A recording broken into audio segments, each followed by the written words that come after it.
আপনি বলছেন যে আগে ছিল 7.5% ভ্যাট। হ্যাঁ, তো 7.5% ভ্যাট হওয়ার পরে ভ্যাট বাড়ায়, আপনার সবকিছু ঠিকই আছে, ভ্যাট বাড়ায় আপনি দামটা বাড়াইছেন। ভ্যাট প্লাস প্রোডাকশন কস্ট, কারণ প্রোডাকশনের জিনিসপত্রের মতো ভ্যাট বাড়ছে।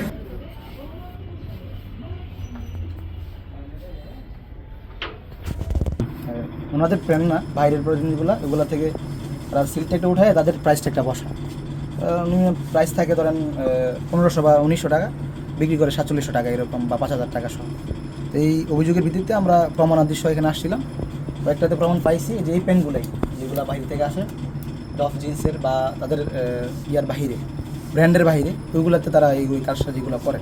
ভোক্তা অধিকার সংরক্ষণ অধিদপ্তর নরসিংদী ও জেলা প্রশাসন নরসিংদী এবং আমাদের সাথে পুলিশ সুপার মহোদয়ের প্রতিনিধি সহ আজকে আমরা একটি পোশাকের বাজারে অভিযান পরিচালনা করলাম। পোশাকের বাজারে আপনারা জানেন যে ঈদ উপলক্ষে অনেক ধরনের আইন লঙ্ঘন হয়ে থাকে, বিশেষত দাম বৃদ্ধি করা এবং ট্যাগ বেশি করে লাগানো, দেশীয় পণ্যকে প্রতারণামূলকভাবে বিদেশি পণ্য বলে বিক্রয় করা। তো এরই ধারাবাহিকতা আজকে আমরা অভিযানটি পরিচালনা করি এবং নরসিংদী এখানে যে পোশাকের এই যে রাস্তা, এই রোডটি রয়েছে তার দুই পাশে বিভিন্ন ধরনের দোকান রয়েছে।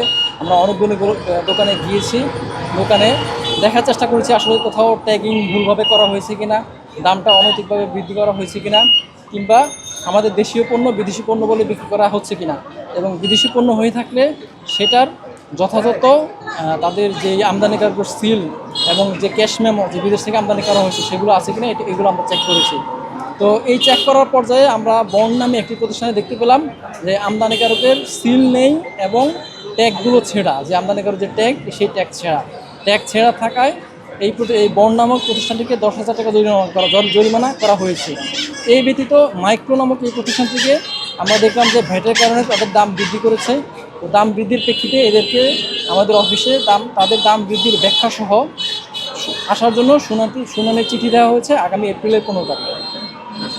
আমাদের এই যে উদ্যোগটা যেটা বললাম, আজকে আমরা চেকিংয়ে আছি যে প্রত্যেকটা পণ্য আসলে বিভিন্ন প্রতারণামূলকভাবে দাম বাড়াচ্ছে কিনা, কিংবা এক দেশীয় পণ্যকে বিদেশি পণ্য বলে চালাচ্ছে কিনা, এটার যে অভিযান এটা আমরা চলমান থাকবে। আমরা চেষ্টা করব যাতে ক্রেতা সাধারণ এই প্রতারণার শিকার না হন।